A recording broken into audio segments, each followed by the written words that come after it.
Les grands enjeux, selon moi, c'est la survie de l'humanité. Certes, le monde n'a jamais été aussi riche, n'a jamais été aussi productif, n'a jamais été pacifique. L'extrême pauvreté a diminué. On voit que le nombre de conflits ou de morts par conflit par an a diminué également. Cependant, ce monde-là, il n'a jamais été aussi fragile, il n'a jamais été aussi menacé parallèlement. La disparition des espèces, l'épuisement de nos ressources naturelles, le réchauffement climatique. Et c'est finalement la première fois de l'histoire que l'homme est à l'origine véritablement d'une modification profonde de son environnement, ce qu'on appelle l'anthropocène. Et l'homme aujourd'hui est en danger, l'homme aujourd'hui se met en danger, c'est sa survie aujourd'hui qui est en danger. Donc pour moi, c'est l'enjeu fondamental.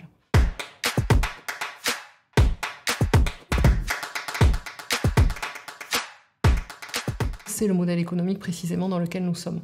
Donc une économie qui est extractrice, qui est dégénérative, une économie qui aujourd'hui, dans sa définition, cherche à satisfaire les besoins des hommes. Et elle considère que ces besoins sont illimités. Et donc pour satisfaire ces besoins illimités, eh bien, il faut consommer, donc il faut produire toujours plus. Sauf que produire toujours plus, finalement sans contrainte, sans limite, c'est produire peu importe comment, en polluant, en extrayant de la nature ce dont on a besoin et sans se poser la question de cette limite planétaire.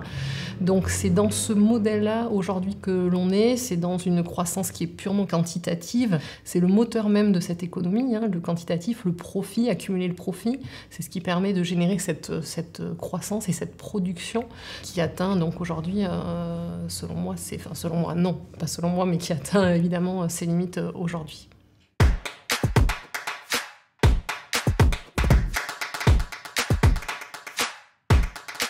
Au départ, l'économie, il y avait dans son approche première, par les Grecs, par les philosophes, donc oikonomia, l'idée c'était d'arriver à bien gérer ses approvisionnements en fait au quotidien, d'essayer d'équilibrer ça d'un point de vue matériel.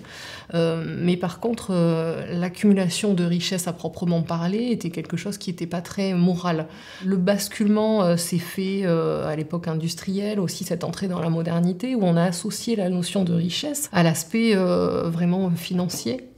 Et c'est là que ça a basculé en quelque sorte. Et l'objectif premier de l'économie est devenu précisément d'accumuler toujours plus de richesses financières, matérielles, pécuniaires.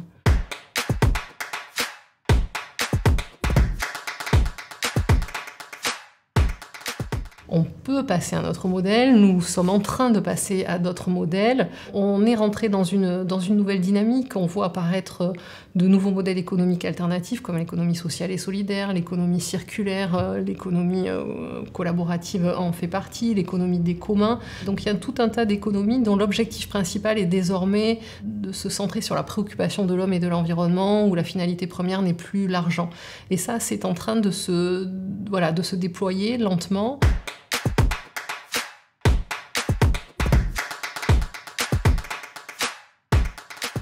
L'économie sociale et solidaire, c'est pas un nouveau modèle économique, mais en tout cas, il prend de plus en plus d'ampleur aujourd'hui.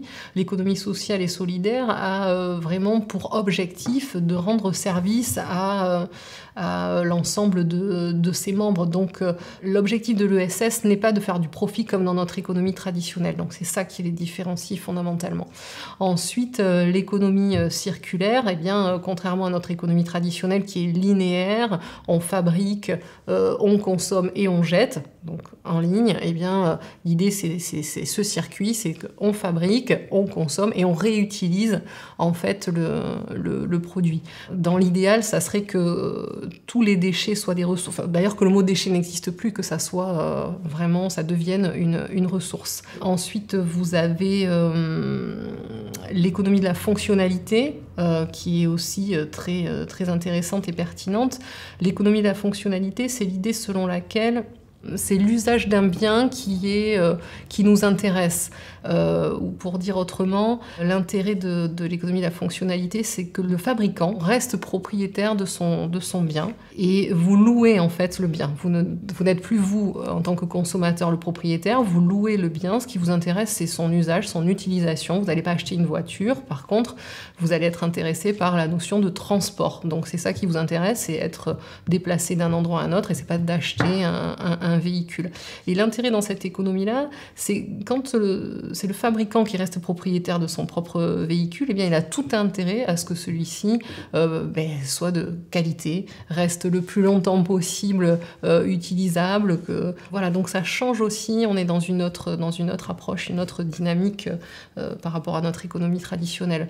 Ensuite, l'économie des communs, l'intérêt de l'économie des communs qui est intéressante aussi, c'est par rapport à la notion de propriété, eh bien c'est que ça soit un collectif qui soit propriétaire d'un bout de forêt par exemple. Ça peut être matériel ou immatériel, ça, comme bien, mais on est plusieurs à être propriétaires de ce bien, matériel ou immatériel. Généralement, ce sont des gens qui ont un intérêt à le faire. Si c'est une forêt ou un morceau de forêt, c'est parce que les gens habitent à côté et on pense qu'ils s'en occuperont finalement mieux peut-être que la collectivité ou la mairie qui a pas forcément plus d'intérêt que ça, ou qu'une personne privée. Donc c'est aussi notre approche, c'est élargir, c'est pas forcément que d'un côté l'État ou le marché, mais voilà, qui est aussi un groupe de personnes et d'individus, de concitoyens qui peuvent être propriétaires pour bien s'occuper. Donc en ça aussi, c'est différent de notre approche traditionnelle de la notion de propriété que l'on retrouve dans l'économie j'allais dire traditionnelle. Et après, l'économie positive, c'est une économie qui cherche à avoir là un impact positif sur son environnement, qui va pas chercher à fabriquer simplement un produit, qui va chercher à faire en sorte que ce produit ait un impact positif à la fois sur les hommes et sur l'environnement. Donc cette économie-là, finalement, elle regroupe la notion d'économie circulaire, elle englobe l'économie circulaire, l'économie de la fonctionnalité aussi.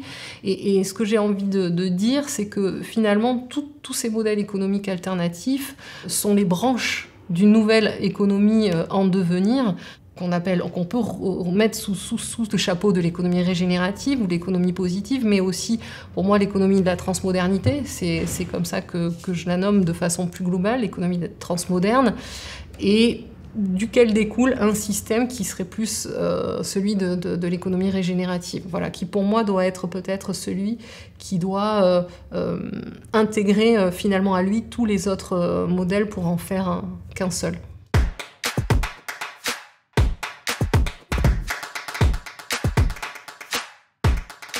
Je parle du paradigme de la transmodernité. C'est une nouvelle matrice dans laquelle on rentre avec une nouvelle vision du monde dont je vous ai parlé, qui est plus tournée vers le partage, la solidarité, où la finalité, ça devient la survie de l'homme, et c'est plus cette notion de progrès qu'on avait avec la modernité.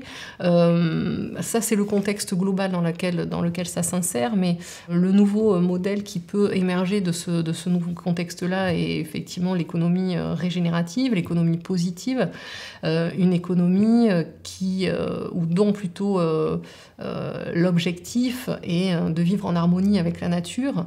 Et c'est une économie qui cherche à avoir un impact positif sur son environnement, qui ne cherche pas à avoir un impact neutre.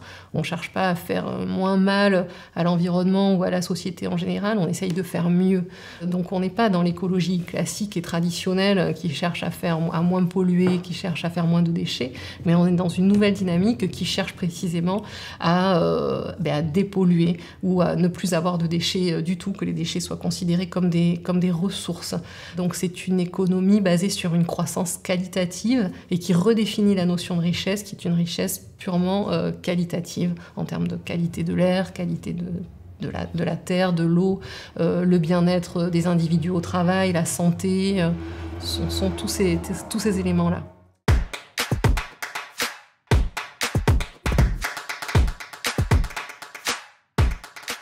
ça s'insère dans un contexte global. On a une certaine vision du monde qui nous est issue de la modernité, cette vision très rationnelle que l'on a, très matérialiste, très quantitative.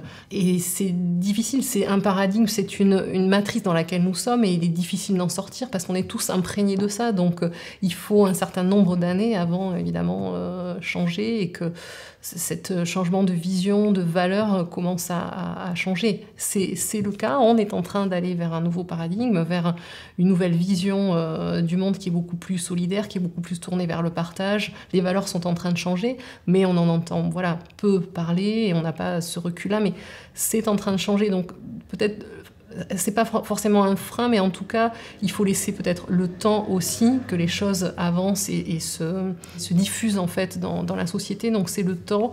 Et après, oui, il y a forcément de la résistance. Il y a toujours de la résistance au changement, quoi qu'il en soit. Et puis ça fait peur.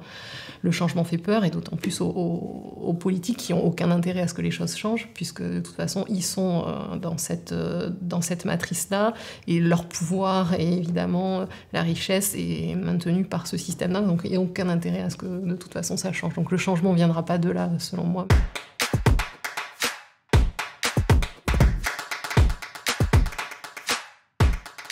Ça se joue surtout aujourd'hui davantage au niveau des collectivités qui évidemment vont investir dans ces projets-là. On voit aussi que dans le milieu de la finance, ça intéresse de plus en plus d'investisseurs de se lancer dans des projets de ce type-là ou qui ont du sens et qui sont dans la dynamique de l'économie positive et régénérative.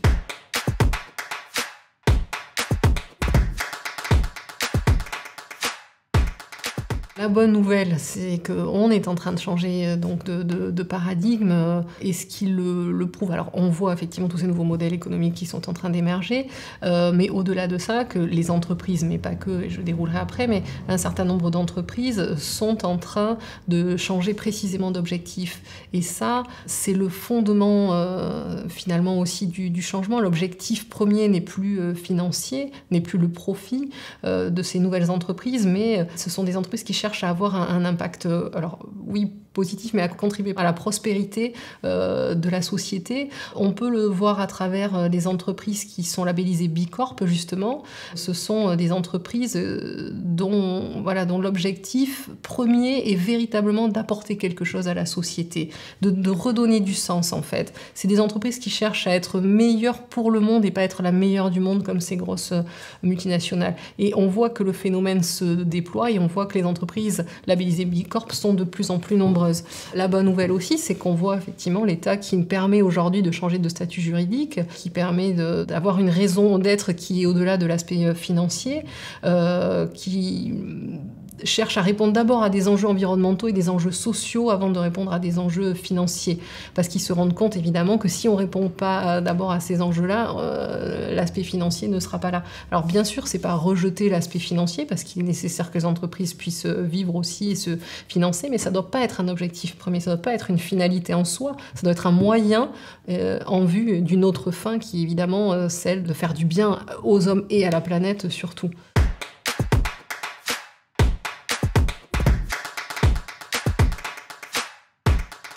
On voit se développer les monnaies complémentaires, les monnaies locales, qui font partie de ce nouveau tissu, de ce nouveau paradigme aussi. C'est une autre façon d'appréhender l'argent. On lui redonne son sens premier à l'argent, qui est véritablement de créer du lien, de rendre plus résilient son territoire. Donc ça aussi, ce sont des éléments et des indicateurs qui vont dans le bon sens. On voit aussi les médias qui, malgré tout, diffusent de plus en plus d'informations sur des façons de faire qui sont plus disruptives, des citoyens qui veulent changer leur mode de consommation. Donc voilà, oui, tout un tas d'initiatives vont dans ce sens-là. Mais il faut prendre un peu de recul pour arriver aussi à les voir, à les percevoir.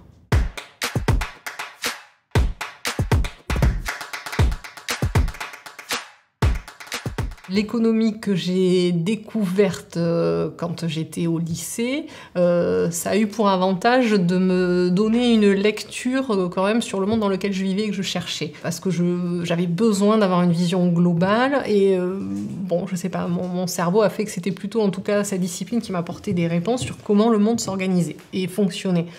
Et par contre, quand j'ai découvert comment ce modèle était orienté, comment ça se passait, qu'il fallait produire toujours plus, que la notion de PIB, de croissance, je trouvais que ça n'avait vraiment pas de sens. Je me disais, c'est pas possible, il existe certainement autre chose de mieux. Enfin, pour moi, ça n'avait vraiment pas de sens. Alors, j'ai poursuivi des études en économie en espérant trouver d'autres réponses.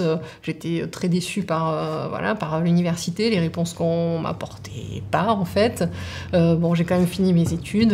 Et puis après, je me suis dit, je vais enseigner pour pouvoir dire aux jeunes, on vous enseigne ça, mais gardez votre esprit critique, il y a autre chose qui existe, etc. Voilà, un vrai malaise par rapport au modèle dans lequel on était et une vraie volonté d'essayer de trouver d'autres alternatives, en fait. Et voilà, ça fait 4 ans que je fais de la recherche pour précisément trouver des réponses, une autre alternative, mais une réponse globale aussi, parce qu'il y a des réponses, mais j'avais besoin d'une approche vraiment plus globale pour comprendre tout ça et pour apporter des solutions.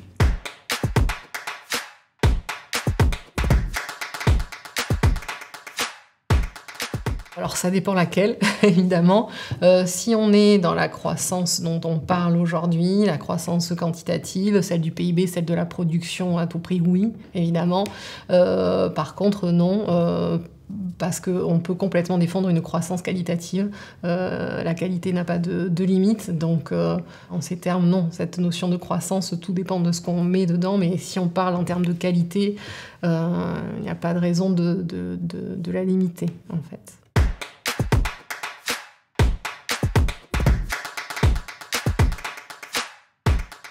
Celui qui m'a inspiré, qui est mon mentor aujourd'hui, c'est Mark Leunks-Gizy, qui est un Belge qui a été membre de la cellule de prospective à la Commission européenne. Docteur en théologie au départ, il a été prêtre aussi, spécialisé sur les sciences humaines, il parle 4, 5, 6 langues je crois, le grec, le russe, l'anglais, bref. Je l'ai découvert sur internet et quand j'ai entendu ce qu'il a dit, c'est lui qui m'a apporté cette notion de paradigme et de changement et de basculement dans ce nouveau monde. Son livre s'intitule « Surgissement d'un nouveau monde ». Et pour moi, ça a été, je sais pas comment dire, ça a été la révélation, en fait. Voilà, et je me suis dit, il faut absolument que je rencontre, il faut que je lui parle. J'avais l'impression d'avoir rencontré enfin quelqu'un qui, je sais pas, ou intellectuellement, tout ce qu'il disait me parlait. Je me retrouvais, en fait, complètement en ce qu'il disait. Et voilà, aujourd'hui, c'est un ami, on s'appelle régulièrement et on a pour projet d'écrire un livre ensemble, mais... Voilà, donc c'est vraiment ce qui m'a apporté cette notion de transmodernité. Lui, il a travaillé à travers les religions et l'évolution de la spiritualité, donc c'était plus cette approche-là, mais il a découvert en prenant de la hauteur ce changement de vision du monde qu'on est en train de voir, ce changement de valeur qui est en train d'émerger. Voilà, il a pris beaucoup de hauteur et pour pouvoir s'apercevoir de tout ce qui était en train d'émerger et d'aller aussi dans le bon sens. Donc ça a été complètement éclairant pour moi.